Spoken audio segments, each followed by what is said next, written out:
ఇన్స్టెంట్గా టమాటా పచ్చడి ఎలా చేయాలో చూపిస్తానండి. నాకు వచ్చినట్టే వేడి వేడి అన్నంలో అప్పుడప్పటికి చేసుకొని తింటే వారం రోజులు నిల్వ ఉండిపోతుందండి. ఇలా ఎర్ర పండిన టమాటాలు అయితే నేను 1 కేజీ మైన తీసుకున్నాను. ఇప్పుడు ఎలా చేస్తాను, శుభ్రంగా కడుక్కొని పెట్టుకుంటాను. టమాటాలు కట్ చేసుకొని ఉడికించుకోవాలండి. నీళ్ళు లేకుండా మొత్తం ఎండిపోయేంత వరకు ఉడికించుకోవాలి. టమాటా ఉడుకుతుంది కదండి, ఇప్పుడు నీరంతా దగ్గరికి అయిపోతుంది. ఇంకా ఇప్పుడు ఒక నిమ్మకాయ సైజు అంతా చింతపండు తీసుకున్నానండి. చింతపండు కూడా వేసుకొని ఉడికించుకోవాలి. మూత పెట్టి మగ్గించుకుందాం. ఇప్పుడు జీలకర్ర దంచుకుందాం. దగ్గరగా పడుతుంది కదా, కొంచెం జీలకర్ర పొడి అయితే వేస్తున్నా. పసుపు అండి, ఉప్పు టేస్ట్కి తగినంత వేస్తున్నా. మళ్ళీ చూసి అయితే తర్వాత వేస్తానండి. ఆల్మోస్ట్ చట్నీ ఇలాగనే సగం అయిపోతుంది ఎంపకుండానే. పచ్చపిచ్చగా దంచుకున్న వెల్లిపాయలండి,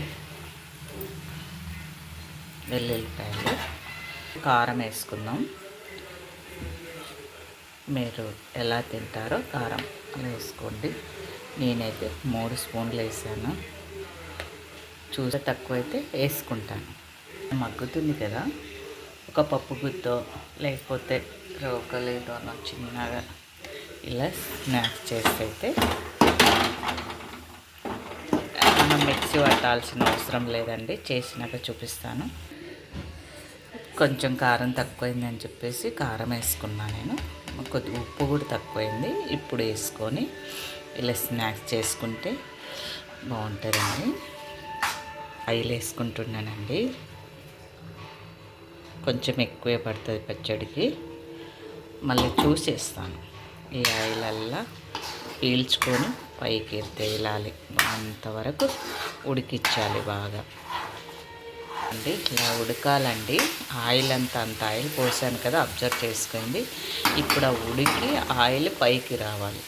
అంతసేపు చిన్న మంట మీద ఉడికించుకోవాలి.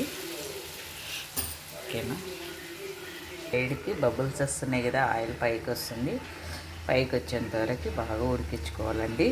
అప్పుడే సూపర్ టేస్ట్గా ఉంటుంది టమాటా పచ్చడి. అప్పుడప్పుడు చేసుకొని తింటే వారం 10 రోజులైనా ఉంటుందండి నిల్వ. దండి ఇలా పైకి తేలింది కదా ఆయిల్. స్టవ్ అయితే కట్టేస్తున్నాను నేను.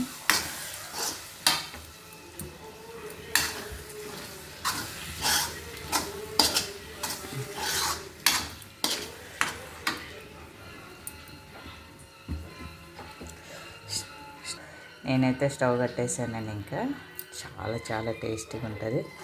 మనకి టమాటాలు తొందరగా ఏం లేనప్పుడు, కర్రీస్ అయితే కూరగాయలు ఏం లేనప్పుడు 4 టమాటాలు ఉన్నా కూడా ఇలా చేసుకోవచ్చండి. ఓకేనా?